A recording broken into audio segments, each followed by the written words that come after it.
ईश्वर तू ही अन्नदाता है। किसी राज्य में एक प्रतापी राजा हुआ करता था। वो राजा रोज सुबह उठकर पूजा पाठ करता और गरीबों को दान देता। अपने इस उदार व्यवहार और दया की भावना की वजह से राजा पूरी जनता में बहुत लोकप्रिय हो गया था। रोज सुबह दरबार खुलते ही राजा के यहाँ गरीब और भिखारियों की लंबी लाइन लग जाती थी। राजा हर इंसान को संतुष्ट करके भेजते थे। किशन और गोपाल नाम के दो गरीब भिखारी रोज राजा के यहाँ दान लेने आते। किशन और गोपाल। राजा जब किशन को दान देता तो किशन राजा की बहुत वाहवाही करता और राजा को दुआएं देता। वहीं जब राजा गोपाल को दान देता तो वह हर बार एक ही बात बोलता, हे ईश्वर तू बड़ा दयालु है, तूने मुझे इतना सब कुछ दिया। राजा को उसकी बात थोड़ी बुरी लगती। राजा सोचता कि दान मैं देता हूँ और ये गुणगान ईश्वर का करता है। एक दिन राजकुमारी का जन्मदिन था।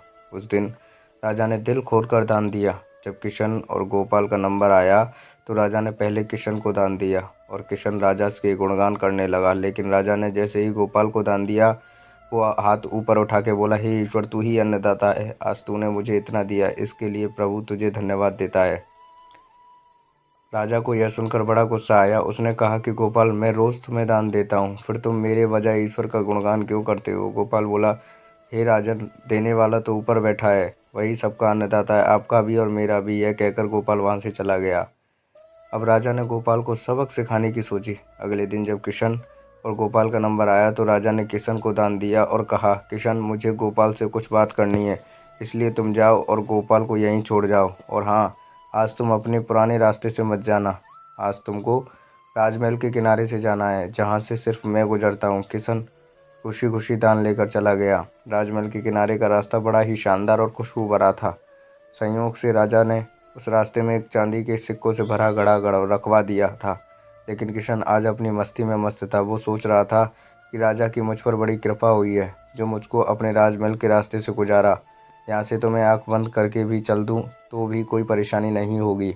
यही सोचकर किशन आंखें बंद करके रास्ते से गुजर गया, लेकिन उसकी नज़र चांदी के सिक्कों से भरे घड़े पर नहीं पड़ी।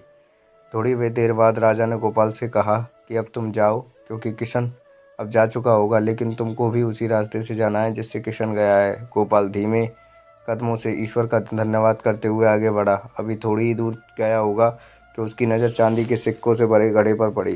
गोपाल घड़ा पाकर बड़ा खुश हुआ और उसने कहा, ईश्वर तेरी मुझ पर बड़ी अनुकंपा है, तूने मुझे इतना धन दिया। और वो घड़ा लेकर घर चला गया। अगले दिन फिर से जब गोपाल और किशन का नंबर आया तो राजा को लगा कि किशन घड़ा ले चुका होगा, इसलिए उसने किशन से पूछा, क्यों किशन, कल का रास्ता कैसा रहा? राह में कुछ मिला या नहीं? किशन ने कहा, महाराज रास्ता इतना सुंदर था कि मैं आंखें बंद करके घर चला गया, लेकिन कुछ मिला तो नहीं। फिर राजा ने गोपाल से पूछा तो उसने बताया कि राजा, कल मुझे चांदी के सिक्कों से भरा एक घड़ा मिला।